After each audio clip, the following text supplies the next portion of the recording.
अजमेर शरीफ दरगाह में हुआ ख्वाजा गरीब नवाज का जिंदा करिश्मा। दोस्तों, आज हम आपको अजमेर शरीफ का पूरा इतिहास बताएंगे और साथ ही साथ हम आपको ये भी बताएंगे कि अजमेर शरीफ, जो कि एक हिंदू राजा पृथ्वीराज चौहान का गढ़ था, वहां एक फकीर का दरगाह कैसे बन गया। अजमेर में उस वक्त एक मंदिर हुआ करता था जो अजमेर का बहुत बड़ा मंदिर था, और ये मंदिर सिर्फ राजा और रानियों की इबादत के लिए ही खास था। और इस मंदिर के पास ही एक तालाब भी था जिसको आज हम और आप अनासागर के नाम से जानते और पहचानते हैं।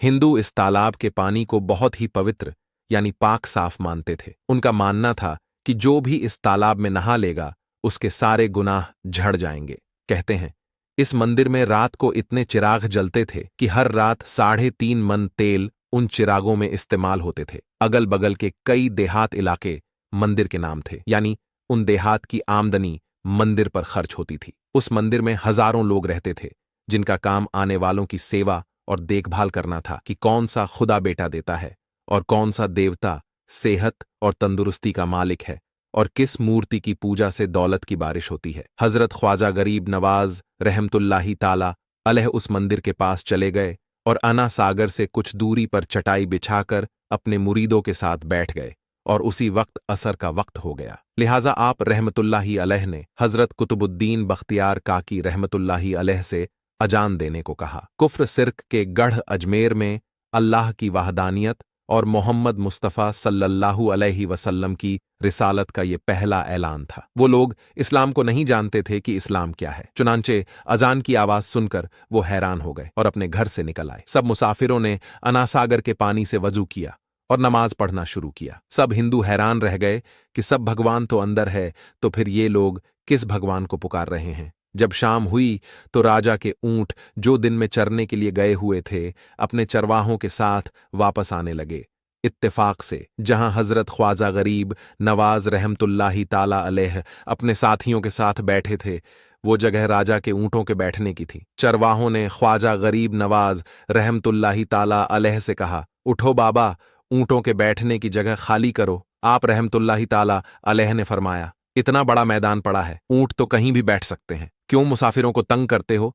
लेकिन वो न माने और जिद करते रहें कि ऊंट इसी जगह पर बैठेंगे। आखिर उन्होंने बहुत बदतमीजी से कहा, ये राजा के ऊंटों के बैठने की जगह है और इधर राजा के ऊंट ही बैठेंगे, तुम लोग कहीं और डेरा लगाओ। आखिर आप रहमतुल्लाही ताला अलैह ने उठते हुए हजरत कुतुबुद्दीन से फरमाया, उठो कुतुबुद्दीन, ये कह रहे हैं कि ऊंटों के बैठने की जगह है, तो चलो ऊंट ही बैठे रहेंगे। ये कहकर आप रहमतुल्लाही ताला अलैह अपने साथियों के साथ वहां से उठ गए। अगली सुबह जब ऊंटों को चराने का वक्त आया और उनको चराने के लिए ले जाने लगे, तो चरवाहों ने ऊंटों को उठाना चाहा, लेकिन पता नहीं ऊंट तो उठने के काबिल ही नहीं थे। उन्होंने ऊंटों को मार मार कर जबरदस्ती उठाना चाहा, लेकिन वह बैठे ही रहे। चरवाहे बहुत परेशान थे कि जो ऊंट उनके एक इशारे पर उठ जाते थे, आज क्या हो गया है, क्यों नहीं उठ पा रहे हैं। आखिर उन्हें याद आया कि कल उस मुसाफिर फकीर ने कहा था कि चलो उठ ही बैठे रहेंगे। लोग इकट्ठा होना शुरू हो गए। कोई कह रहा था कि फकीर कोई काबिल जादूगर है, और किसी ने कहा कि वो कोई भगवान का अवतार है। धीरे धीरे बात राजा तक पहुंच गई कि एक मुसाफिर फकीर ने राजा के ऊंटों पर जादू कर दिया है। राजा ने ख्वाजा गरीब नवाज रहमतुल्लाही ताला अलैह को पैगाम भेजा कि तुम कैसे फकीर हो जो बेजुबानों को बांध कर रखते हो। ये बेचारे भूख प्यास से मर जाएंगे, इसलिए मेहरबानी करके अपना जादू वापस ले लो। आप रहमतुल्लाही ताला अलैह ने फरमाया, हम मुसलमान हैं और मुसलमान बद्दुआ नहीं करते, ना ही जादू करते हैं। जाओ कहो कि जिसके हुक्म से बैठे थे उसी के हुक्म से उठ खड़े हो जाओ। अब जो जाकर उठाया तो ऊंट फौरन उठ गए और हिंदुओं की दिलचस्पी उन मुसाफिरों में बढ़ने लगी। 5 वक्त अजान होती और नमाज अदा की जाती। आखिर राजा तक ये बात पहुंच गई कि कुछ फकीर आए हैं जो मुसलमान हैं, 5 वक्त अजान देते हैं और हमारे पवित्र तालाब को हाथ मुंह धोकर भ्रष्ट करते हैं, यानी कि नापाक कर देते हैं, और तो और हमारे धर्म के खिलाफ बातें करते हैं। कहते हैं कि मूर्तियां पूजने के काबिल नहीं हैं, ये तो सिर्फ पत्थर है, इसलिए उन्हें यहां से उठाया जाना चाहिए।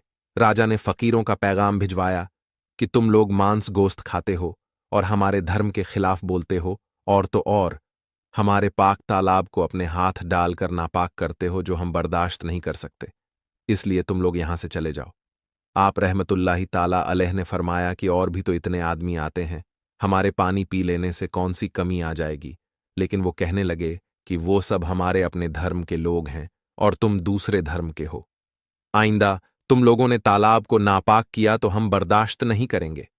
आप रहमतुल्लाहि ताला अलैह ने हजरत कुतुबुद्दीन बख्तियार काकी रहमतुल्लाहि ताला अलैह से फरमाया, कुतुबुद्दीन, शायद ये लोग आइंदा हमारे पानी लेने पर कोई लड़ाई झगड़ा करेंगे। जाओ एक मस्किज़े में पानी ले आओ ताकि जरूरत के वक्त कुछ तो पानी मौजूद हो।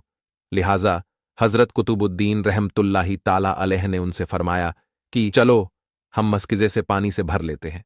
वो इस शर्त पे मन गए कि तुम्हारा जिस्म पानी से छूना नहीं चाहिए। हजरत कुतुबुद्दीन रहमतुल्लाहि ताला अलैह तालाब की सीढ़ियों पर जाकर बैठे और मस्किज़ा पानी में डुबो दिया।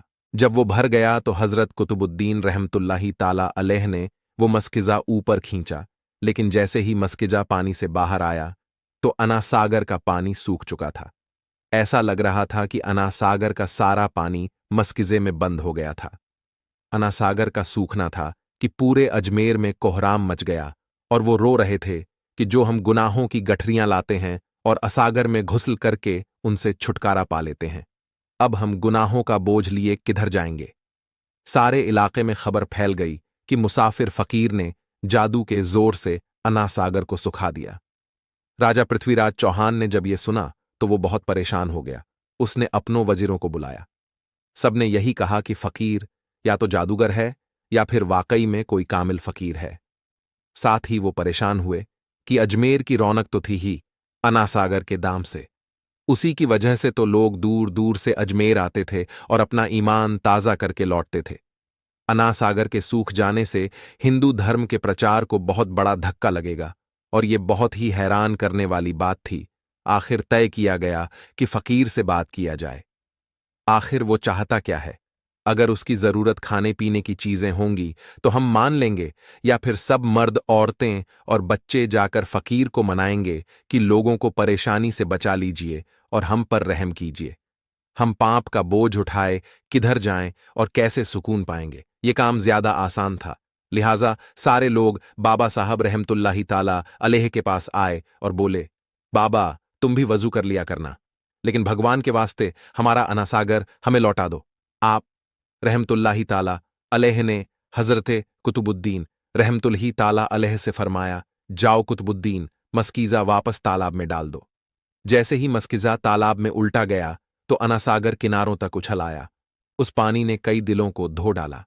हिंदू कौम की अपनी तारीख की किताबों में भी हिंदू इतिहासकार इस बात को मानते हैं कि उस शाम 32,000 हिंदू कलमा पढ़कर मुसलमान हुए थे। उन हिंदुओं के मुसलमान हो जाने से हिंदू पंडितों और आम हिंदुओं में भी गुस्से का तूफान उठ खड़ा हुआ था। वो सोच में पड़ गए थे कि फकीर अगर कुछ दिन और इधर रुक गया तो देवी देवताओं का तो नाम लेने वाला भी कोई नहीं होगा। लिहाजा लोगों ने राजा को मजबूर किया कि जल्द से जल्द कुछ किया जाए। राजा पृथ्वीराज चौहान ने मंदिर के बड़े पंडित रामदेव को बुलाया और उसे बाबा साहब रहमतुल्लाहि ताला अलैह से मुकाबला करके जल्द से जल्द उन्हें हराने को कहा और अजमेर से बाहर निकाल देने का हुक्म दिया। रामदेव अपने वक्त का माना हुआ पंडित था, जिसके इल्मे काबिलियत के दूर दूर तक धूम मची हुई थी। उसने राजा को यकीन दिलाया कि जल्द ही राजा को कोई अच्छी खबर सुनाएगा। रामदेव बाबा साहब रहमतुल्लाहि ताला अलैह के पास आया और उल्टे सीधे सवालत करने शुरू कर दिए। बाबा साहब रहमतुल्लाहि ताला अलैह चुप रहे। जब रामदेव ने हद से बढ़कर शोर मचाना शुरू किया तो बाबा साहब रहमतुल्लाहि ताला अलैह ने उसकी तरफ आंख उठाई और मुस्कुराकर फरमाया, रामदेव, तू शोर मचा रहा है और मैं तेरे माथे पर ईमान का नूर चमकता देख रहा हूं। इस निगाह और इस लहजे में न जाने क्या जादू था कि रामदेव कदमों में गिर गया और रोते हुए बोला, बाबा, जिस धर्म के तुम हो उसी धर्म में मुझे भी शामिल कर लो।